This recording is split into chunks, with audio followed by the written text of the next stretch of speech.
So, Darlina, maybe we can start. We are still waiting for some additional people, but I think we can start. Welcome to this platform. We are very glad also to have this opportunity to share about what's going on in Ukraine and what we can expect in terms of reconstruction, to share also our experience, local experience. So first of all, of course, if you have some question, don't hesitate to use the chat. It's much easier for the speakers, I think. So don't hesitate. There is a chat available, and it's a good way also to interact. So what do we propose today? No, first, I would like just to give a few words about what we do as a French chamber. The French chamber in Ukraine, we have 120 members, which are pretty active, actually, mostly French companies active in Ukraine, and which try also to support and to communicate about what we are doing, about the activity in Ukraine, how it works. So it's also a platform to communicate and to try to attract people who want to see or invest in the country. So it's quite a dynamic business community,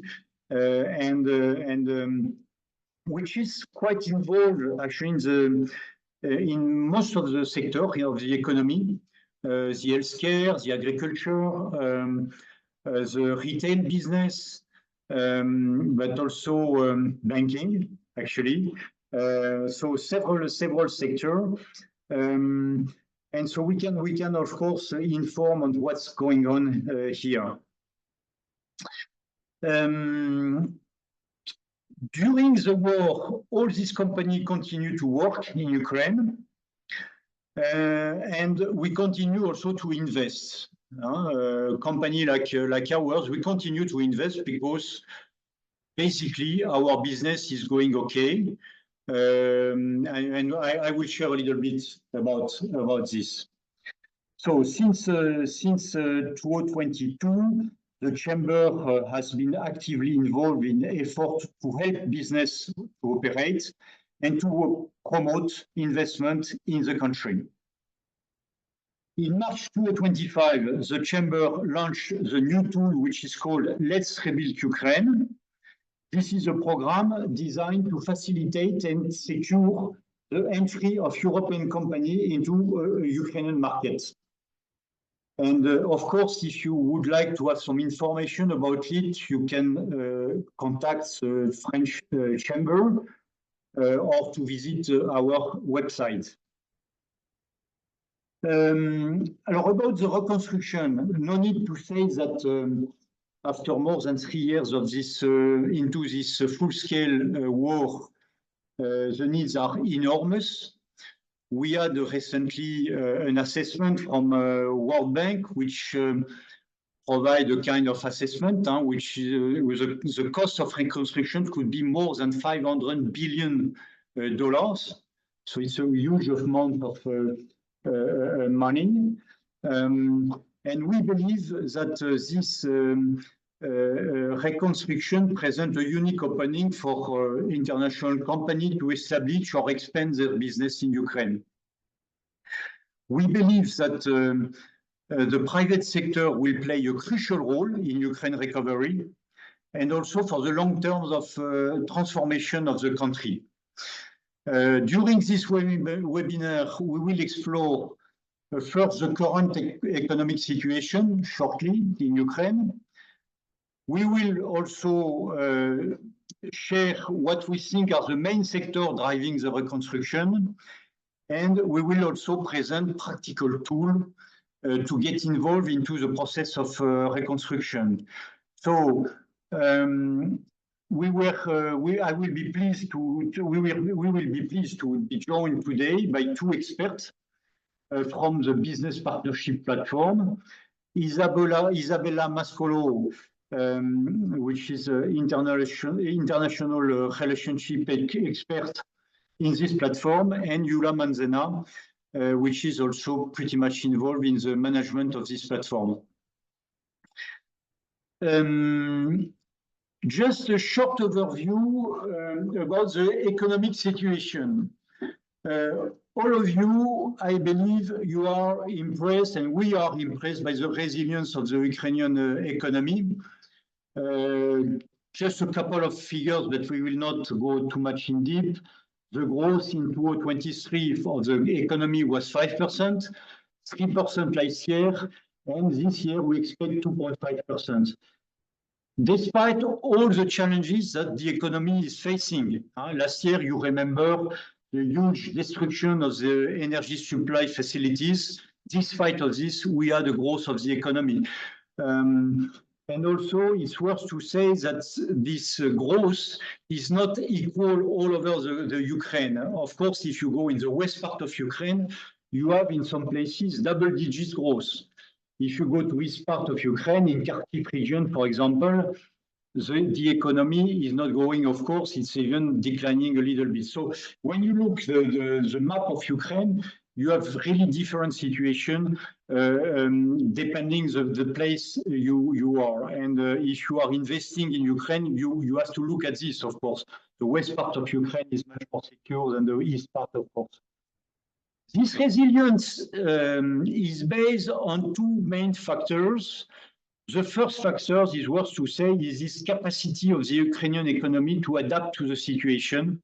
I mentioned the electricity issues that we faced last year. Very quickly, the Ukrainian people managed to deal with these challenges. And I would say that we didn't have too much problem in the winter. We were expecting quite, painful scenario, which didn't happen because we managed to repair, to make the things work, and we didn't face actually too much problem. Of course, there is this flexibility, the dynamic of the private sector, and also the state services, which are working extremely well during this period of war. The other factor, very important, of course, this is the international financial support, which is still there. We have, as of today, the financial aid for the next 2 years is secured, 2025 and 2026. We have 50 billion program, mostly sponsored by the European Union, but also the IMF, the Japanese, the different states also have direct support. So we have 2 years of visibility, let's say, more or less, 2 years of visibility. So, but this financial support is absolutely key to secure the financial stability of the country. And for example, I think for the next period of time, we don't expect huge drop of the domestic currency, the hryvnia, more or less stable, little bit of erosion, but it's more linked to the inflation. So it's managed by the central bank in a quite strong way. And we can see here some stability, at least for the next 1-2 years. As a bank, I can confirm that our clients, we have a client portfolio which is representative of the global economy in Ukraine. Our clients are performing quite well. We see the financial statement that now of 2024, and we see a lot of companies who are performing well. A majority are performing like before the war. It's really important to share this. Is that actually the economy, when you look the economy right now, despite all the challenges, the economy is doing quite well. Not only the agriculture, it's all the sector of the economy.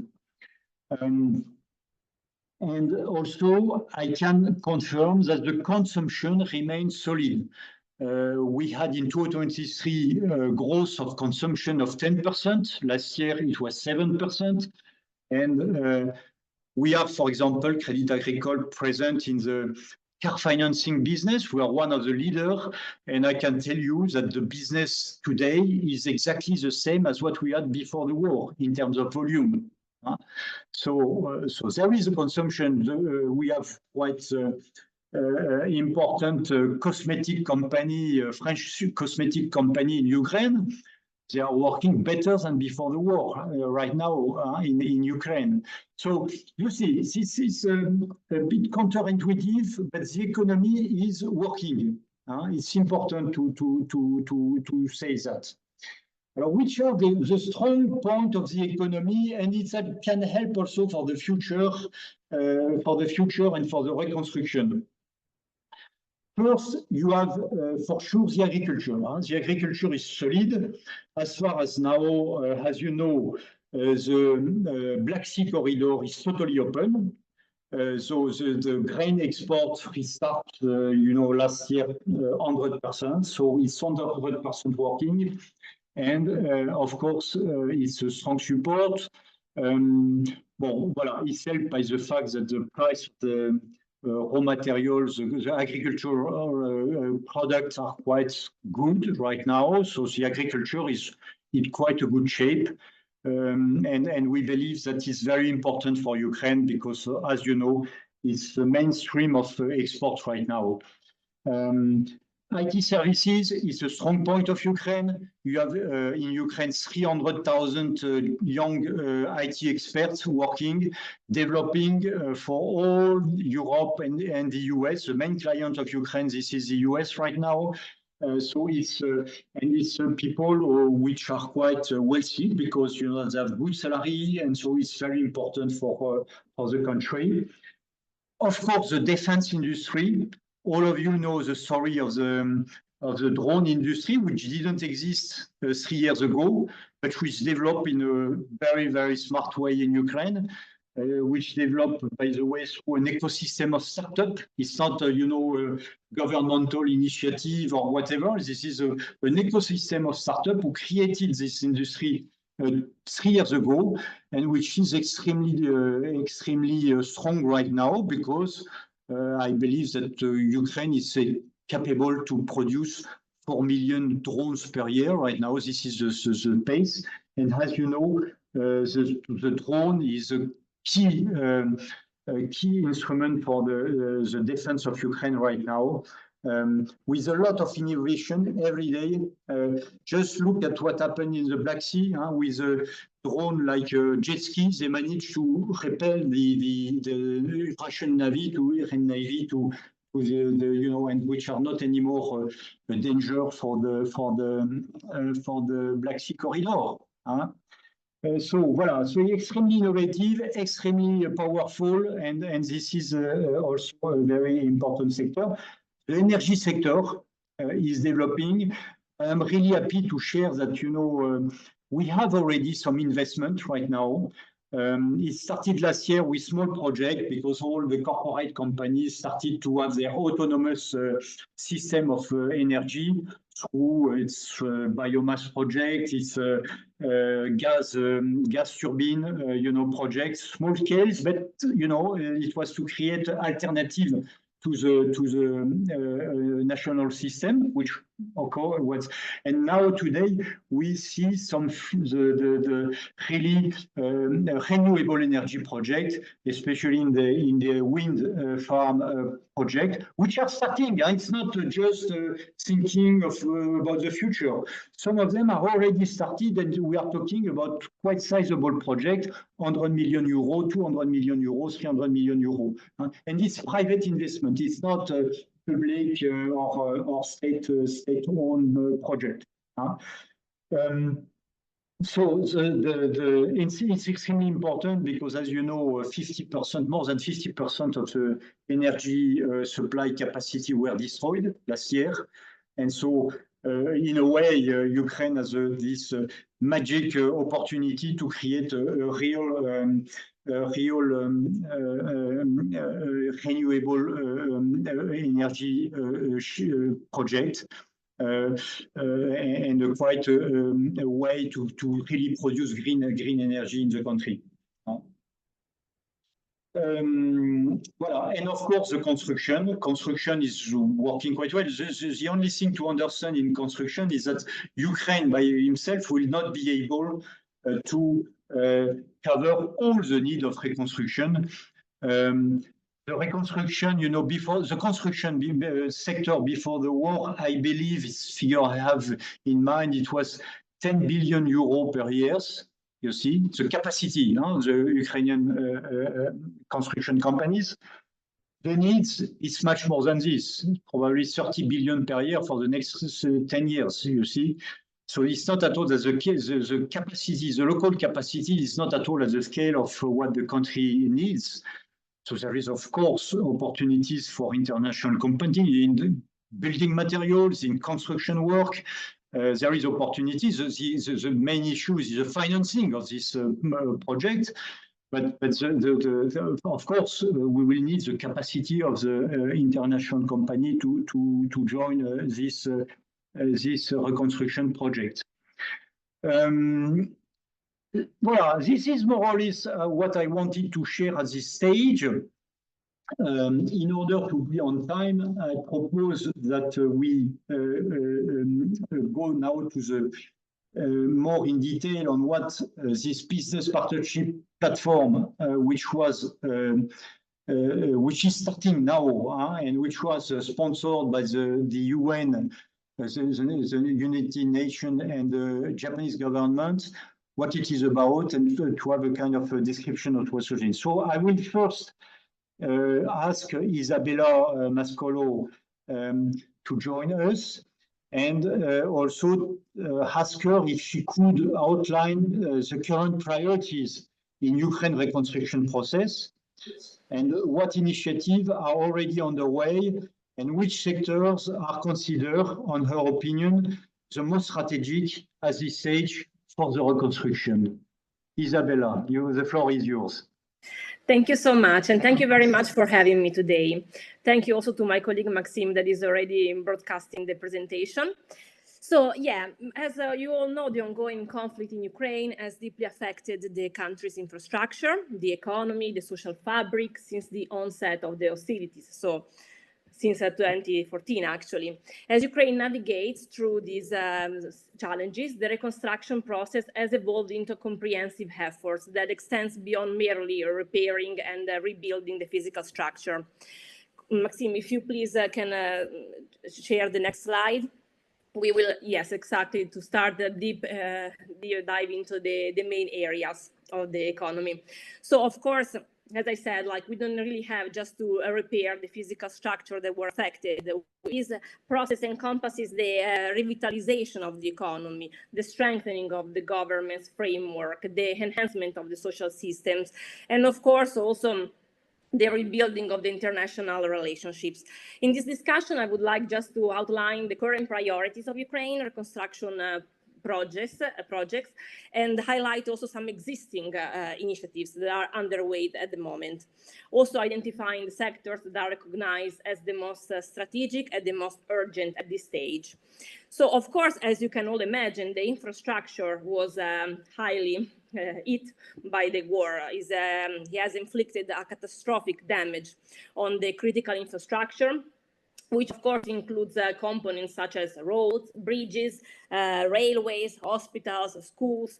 So therefore, prioritizing the restoration of the basic infrastructure is not only vital at this moment, but is really crucial for Ukraine, for striving and then really aiming for a better quality of life for the communities across the country, as we were saying also before.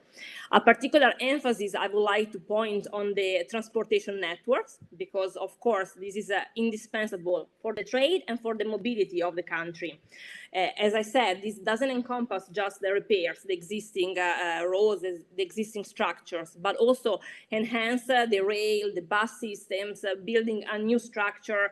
And on this aspect, I would like just to make a small parenthesis because, for instance, we are looking at the moment at some international companies also coming from Italy. I can tell you that Ferrovie dello Stato, maybe you heard about that, is the country railway system, is very eager to help Ukraine to thrive from the previous Soviet gas track to the more European aligned standard that, of course, will also help the country to move towards a better trade and better export-import system.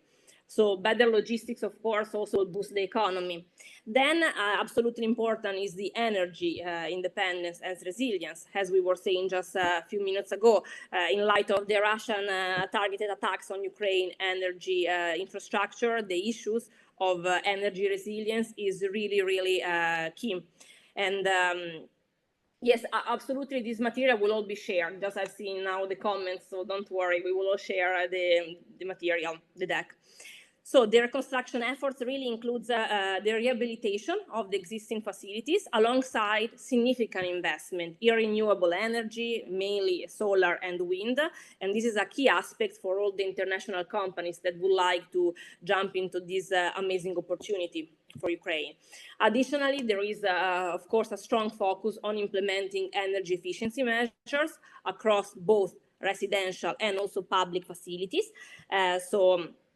These absolutely will improve the energy consumption, promote sustainability, and ultimately will secure the a permanent and stable energy system for Ukraine. Also to make it less vulnerable moving forward for the upcoming threats that might be there. Housing and urban development is another crucial sector that we have to focus on because it comes without saying. The conflict really destroyed many houses, also severely damaged many others, and it's imperative at this stage to rebuild both in, let's say, with an outlook at the current moment. So temporary housing system is definitely in need for Ukraine, but also trying to plan for permanent residencies. So really, the urban planning should also be extended beyond the mere reconstruction, should also incorporate climate resilience, sustainable development practices. So really, it will entail a big project of modernization and making the urban development more up to date. Also, I would also mention social services healthcare system. The war has really put a strain on the healthcare system of Ukraine. So we really need also to highlight the necessity of ensuring access to medical care, mental health support, rehabilitation services, and so on, of course. And also the economic revitalization, it's definitely imperative that we build a robust focus on the economic revitalization for Ukraine, just for rebuilding, but also to growing and to really allowing the company to thrive in the future. So agriculture, as we were saying, is one of the main drivers, and we should also focus on this because definitely also the modernization and a boost of this driver of the economy should be taken into consideration. We should also consider, as we were saying just a second ago, I'm not just spending too much time on it, but I want to mention that indeed the building materials industry is very important for Ukraine. Ukraine was not independent in the past, and it's definitely not independent now to face all the massive need that the company will have to at some point when the reconstruction efforts will really take place. And similarly, also, we don't have a warehouse facility system in place in the country. We really need to have a space for logistics. This is also the reason why shortly I will talk about the industrial park law that was actually they came into action just to really meet this need. We really need to prepare the country for international companies to arrive, to boost the trade, the international development of the country. And Maxime, if you could please also move to the next slide, it would be great. Thank you so much. Yes, these are all KPIs, macroeconomics, that I will make sure that you all will have access to after this webinar. For, of course, time constraints, I will not dive into all of this, but I also would like to mention some of the ongoing initiatives in Ukraine reconstruction process at the moment, because of course some initiatives are already underway and they're worth mentioning. It's very important for me to highlight at least one noteworthy initiative, that is the Danish reconstruction model, just because of course we want to make sure that also successful international examples can be followed and can also represent a blueprint for future foreign investment. As you all know, Denmark took under their wings the city of Mykolaiv, and they're really making an amazing work, because they are trying to, their efforts is trying to really establish a collaborative Danish ecosystem over there. So they have also I would say in complex and interesting system based on generous incentives, export credit agency that is highly available, and I will also talk more about that in a second. Regional authorities and local municipality presence. They are really trying to build a relationship that is touching upon different aspects of the regional and municipal level and bureaucracy of Ukraine. So this model is really could really serve as a blueprint for fostering foreign investment, while also gathering the unique needs of the local community.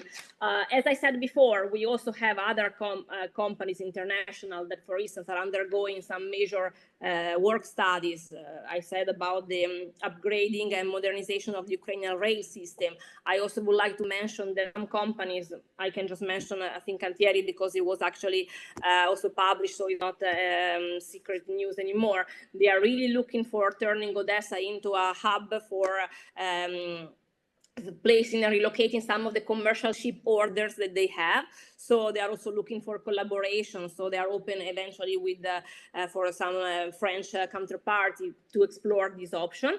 And in conclusion, really, Ukraine continues to grapple with the multi-phase challenges posed by the ongoing conflict. And of course, the reconstruction process is really characterized by a holistic approach. It's 100% approach that has to involve infrastructure, social support, economic revitalization, and international collaboration. So really, by prioritizing these crucial areas and advancing strategic initiatives, Ukraine really don't have to just recover, but really have to thrive and to bring to the next level of modernization of the economy and boost of the economy.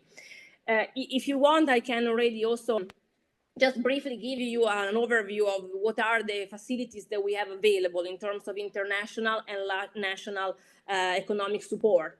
So, Maxime, if you could just move the next slides, I will actually, maybe next one again. Yes, this one, absolutely. Because I think it's very important to just give you an overview of what are the international and the public financing programs that are available for Ukrainian and international companies. In particular, the Ukraine facility is an unprecedented EU financial support initiatives that covers the years 2024-2027. It's, as we said, the budget is 50 billion. A key pillar of this facility is the Ukraine investment framework, which aims to mobilize investment in Ukraine's real economy, and is particularly beneficial for the SMEs, so the small and medium-sized enterprises. This Ukraine investment framework has a dedicated budget of 9.3 billion euro, comprising of 7.8 billion in guarantees and about 1.6 billion in grants for blended finance. This is absolutely key, and it will definitely sort a lot of amazing results in the country. The framework operates through partnership with international financial institutions, such as, of course, the European Investment Bank, the European Bank for Reconstruction and Development, and others. So this small to medium-sized enterprise can access funding via financial intermediaries that benefit from the Ukraine investment framework-backed guarantees. So it's really key, and this absolutely we are eager to see it more and more sorting amazing results. But we also have the national financing support programs. So Ukraine has established national financial programs. The Export Credit Agency of Ukraine offers insurance for export credits and investments. There are some limitations. They are working on expanding their area of operation, but definitely there are ways to reduce the risk and improves the access to financing.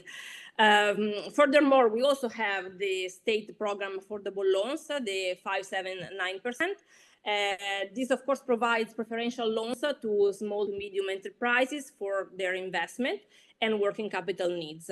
Of course, it's adaptable based on the evolving economic priorities, and we also have other ad hoc programs for the deoccupied areas, so we are trying to tailor according to the needs.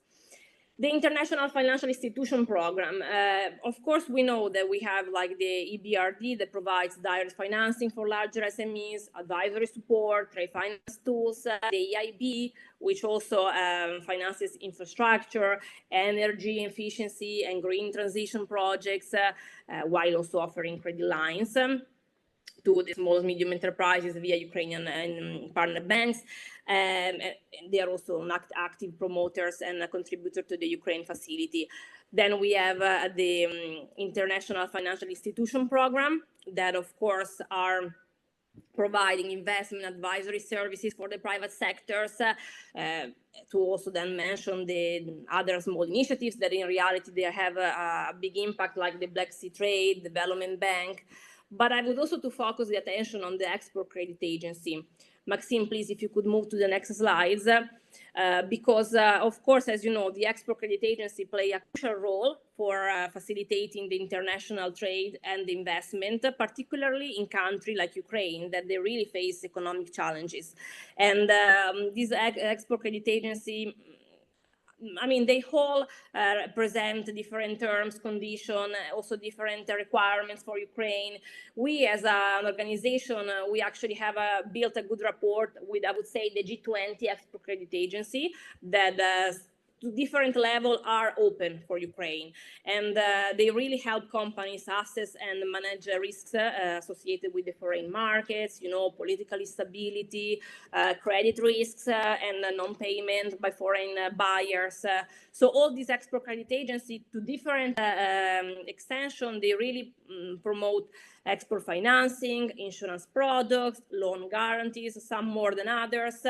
I would also mention, of course, we have a BPI France that has presented an envelope of 1.2 billion for Ukraine, including different products. But we always bring to the table as an example the Danish IFO, because they are very, very active. I would say that they were one of the first export credit agencies to really be open to Ukraine.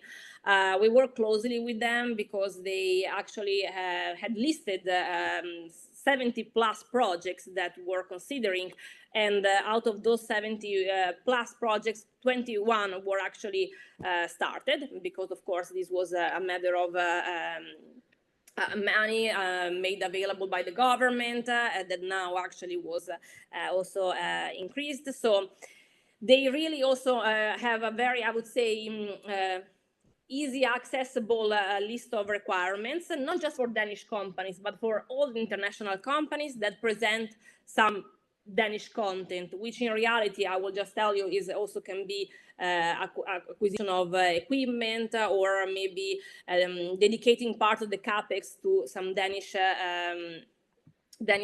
derived material. So it's very important, because often in our line of work we have seen international companies in reality go to HIFO rather than maybe their local and national export credit agency. So it's also possible to just create this sort of a relationship and partnership between export credit agency, which when it comes to make a project possible is absolutely important.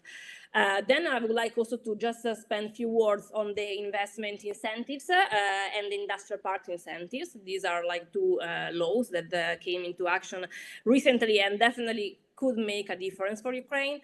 So the investment incentives is tailored for all the investment of 12 million or above that create also 50 plus jobs, and that could also entail a 5-year implementation. So if a company comes to Ukraine and is able to propose this sort of projects, they will benefit from up to 30% of the capex support via like CIT exemption for 5 years, VIT customs duty relief on equipment, infrastructure, utility connection reimbursement, preferential land allocation. I mean, I will not just like list the whole requirements, but please make sure to know that we are here to assist whoever is interested to walk through this ecosystem, because we understand it could be complicated, but it could be also highly rewarded.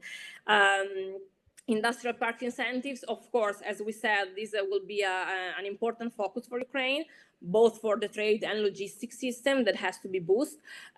So there is also in this case a list of benefits which can also span from 10-year CIT exemption, VAT custom duties exemption, interest compensation, investment loans. So definitely the government is trying to present some of the facilities and some of the tools that can help international companies to come to Ukraine.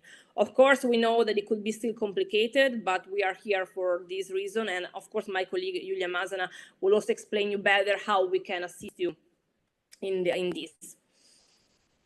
So, okay, so Isabella, thank you very much, because I believe this is the first time I see such an exhaustive presentation of all the instruments and tools from, by the way, from Ukrainian part, but also from European part to support and to accelerate, I would say, the willingness to invest in Ukraine. It's very, very interesting and very, very important. As a bank, we are using this tool, especially you mentioned this risk-sharing agreement that we have. A bank like ours, we have right now 400 million risk-sharing agreement with EBRD and IFC. So it's a very interesting tool to leverage our balance sheet and to be more proactive in the support of the economy. Okay, so I propose that we now introduce the next topic with Yuliia Mazana. So Yuliia, I'm trying to find, voila.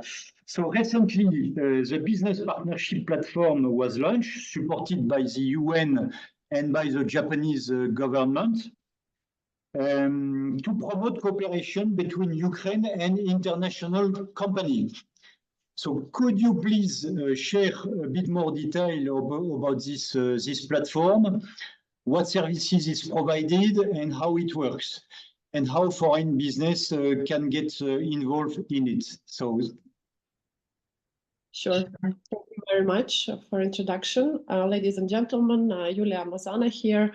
Thank you for joining this webinar. I hope it will be insightful for you. So I would like to present the business partnership platform, which is basically an initiative of the people of Japan, government of Japan, and realized through the UNDP funding program. Our team is working on establishing basically business matching between Ukrainian companies and foreign counterparts. So the platform itself is designed to simplify and accelerate basically successful market entry, collaboration, and long-term investment eventually, we hope, in Ukraine.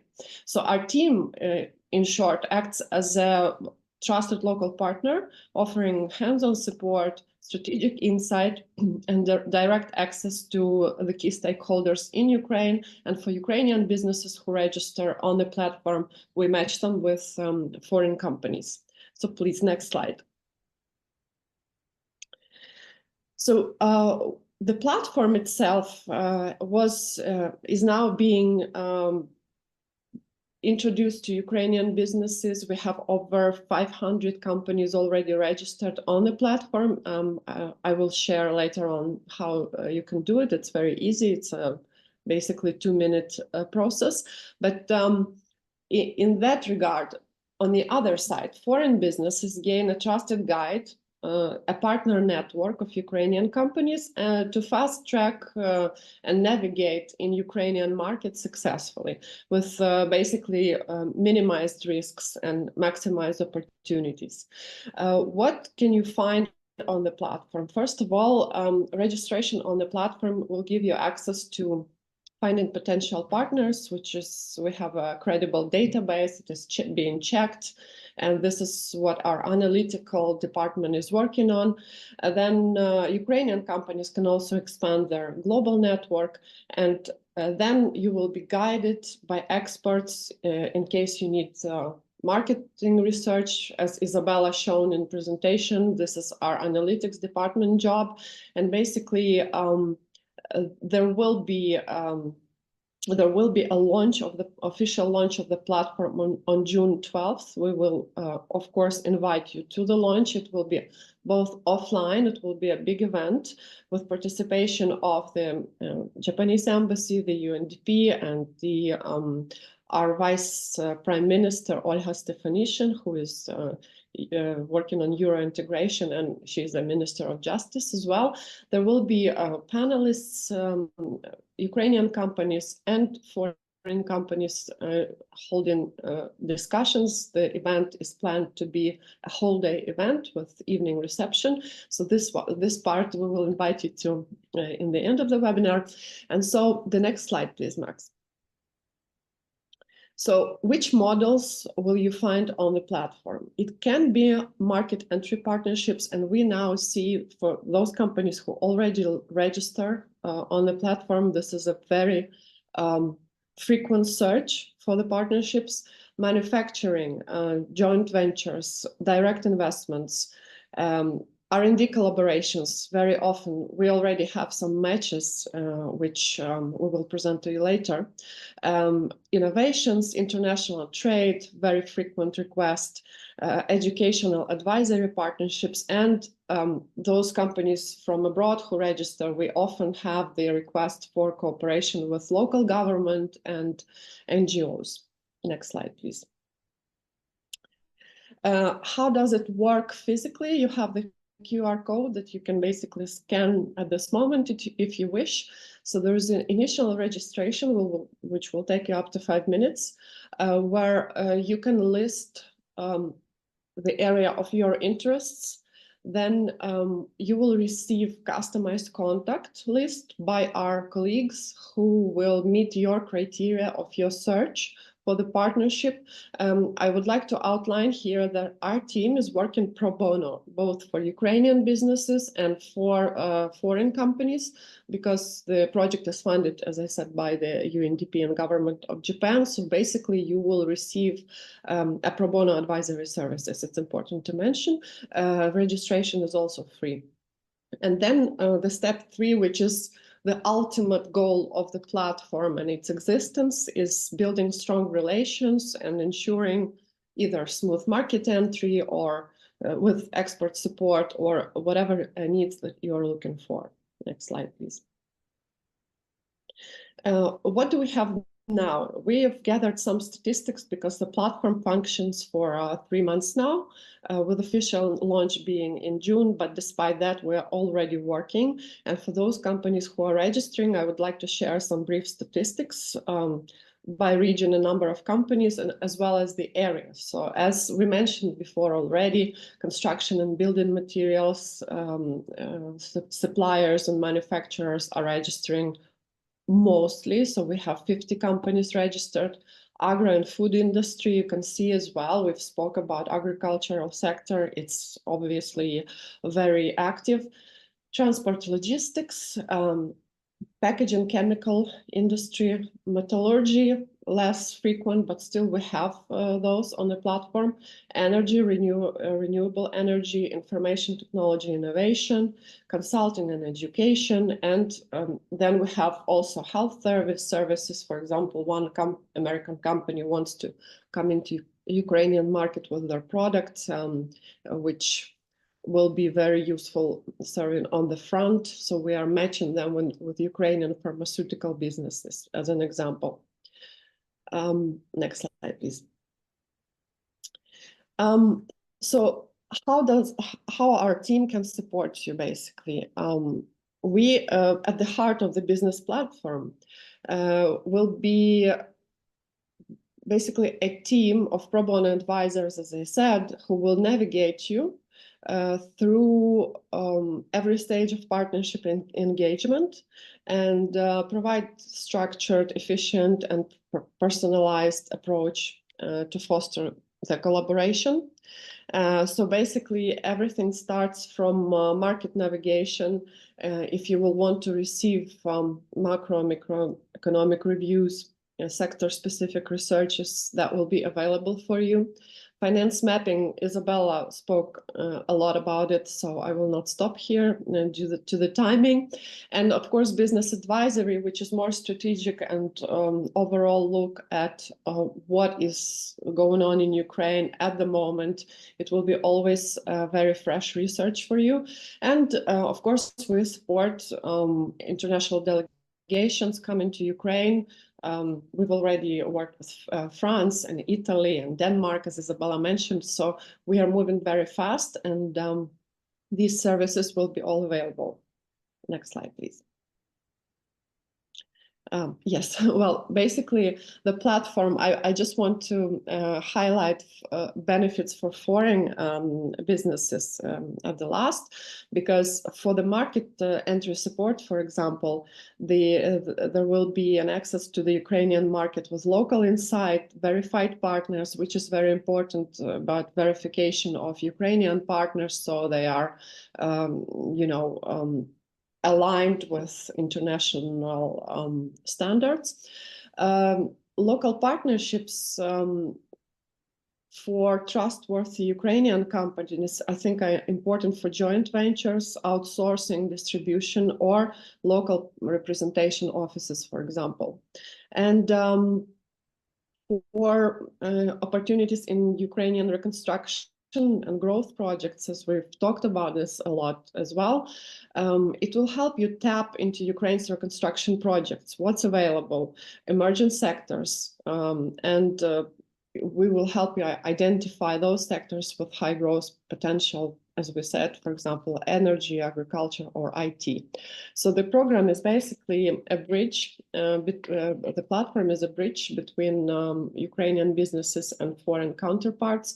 We already find a lot of nice feedback, effective feedback to our team, because some of the companies who, for example, in our experience, come to the National Trade Chamber, they get very slow responses, etc.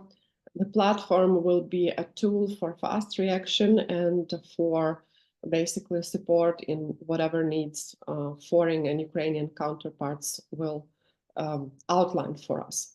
So this is briefly about the platform. The launch will be on June 12th. As soon as we will have official invites, we will absolutely invite all of you to participate either offline or online. And should you want to be one of the speakers or panelists, we can also discuss that with you. Thank you so much. Yuliia, thank you very much for this presentation, very clear. I have one question, because I didn't see this sector, which is quite actually important in Ukraine, and where we see some JV or some partnership between some companies in France, by the way, and Ukraine. This is all this drone industry or defense industry in general, by the way, which is coming now a bit more important. Do you include this sector, or it's for you? It's a kind of it's not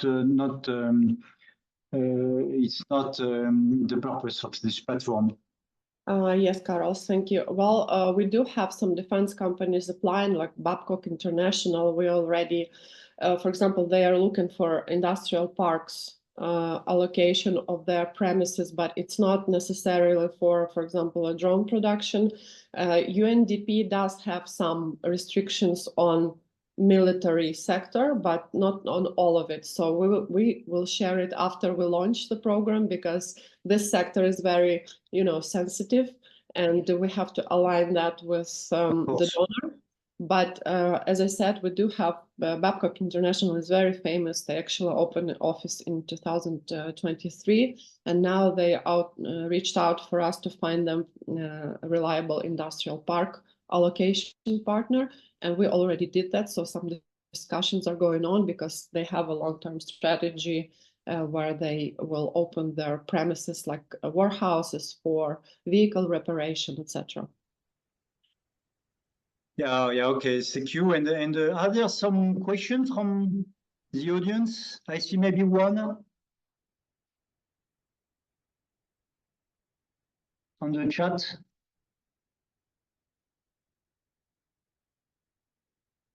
Darina, is it, it seems to me, but I'm not sure that there is one question on the chat now. There was one question about presentation sharing, so we'll Oh do yeah, that. presentation sharing, and that's it, yeah. Okay, and so please feel free if you have some question. Will the list of members on the platform be available? I mean, so open and transparent, this? Yes, it is open and transparent as long as you're registered on the platform. Then as a participant, we share all the information with you. And because our analytics team will be tracking the registrations. And for example, after this webinar, for those who include their request and share their information, you will get the immediate feedback, and we will be communicating with you further. Should you need the list of Ukrainian partners, we will also provide you by sector or by industry, whatever you're interested in. Okay. Maybe one more question on my side, but please don't hesitate. Regarding these industrial parks, because there is a lot of communication about there and there where they are building this industrial park. Do you see really that in practical way we can start operation now with some of them, or it's still ongoing and still under construction, I would say? Isabella, do you want to take that? I would say that it's still ongoing because the industrial park issue, if you remember, they've been talking about this in the government for past. Yeah, I know. That's why, yeah. Yes, but for example, our case with Babcock International, there is a Novo Industrial Park in Volyn Oblast. So they are really, constructing and working and developing their park. So it's actually an ongoing project. So there are some that are really working, but you always have to check the partner. Yes, I agree. And probably we could also be of assistance in navigating this legal, let's say, framework, because of course it's not super easy for international companies that are trying to benefit from this new law. So we are here for assisting whoever is interested. I see the question from Gregoire. Thank you, Gregoire. Yes, there will be the question is whether there will be a preliminary check on the Ukrainian partners listed on the platform. I forgot to mention, actually, and it's very important, that we are working with business associations. Our partner is EBA, CEO Club Ukraine, Union of, let's say fast in Ukrainian, Union of Entrepreneurs and producers of heavy machinery industry. We have memorandums with each association. So these are our first trustworthy businesses who already are on the platform. And then through webinars, through talks with different associations, which are many in Ukraine, for example, regional associations, this will be our work after the launch of the program, because there is a big overload, but we already, for example, CEO Club, which I'm a member of for 12 years, we can say that there are 230 very trustworthy partners who are very eligible to cooperate with.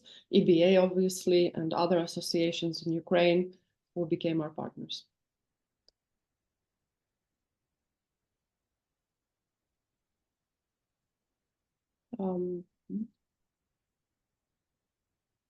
Yes, the banks can register as well. Marta Orlenko, just a moment.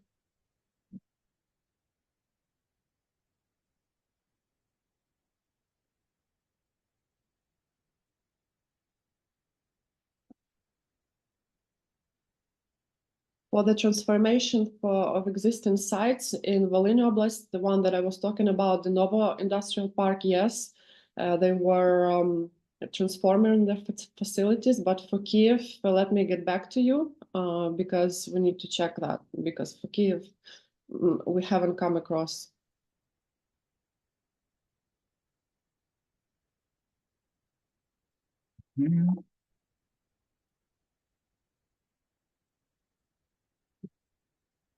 Isabella, I think the last question is for your presentation, if you can take that. Yes, I'm also looking at the for Ukrainian people to come in France. Well, yeah, the movement of Ukrainians abroad is a little bit more limited at the moment.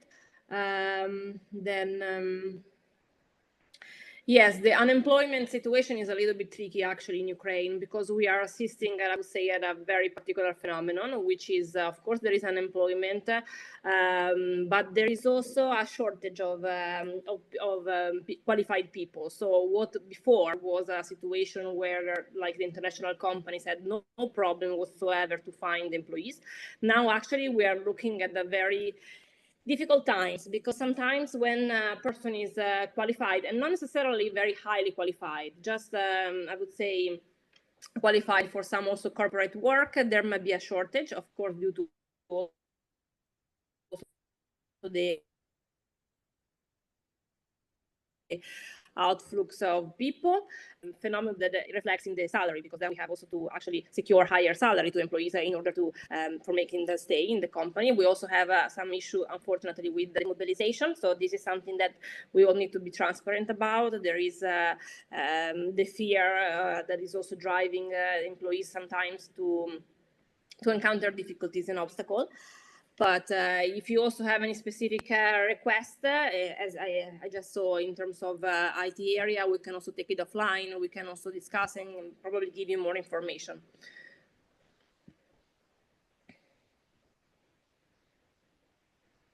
Okay, thank you, Isabella. Yeah, are there maybe a last question?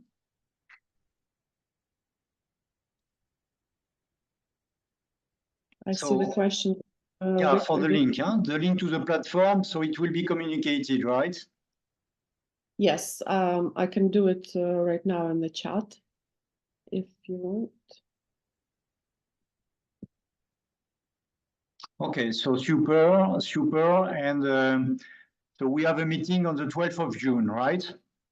Yes, we are preparing because it will be over 100 participants, so it will be quite big. We are working on the invitation this week, and it will be sent out to you and to the community. Okay, so Yuliia, Isabella, thank you very much for your presentation. Very interesting. And voilà, so we have a meeting on the 12th of June. I believe that a lot of us will be online. So thank you very much. Thank you for your attention and for your time. Absolutely. Thank you for having us. Thank you.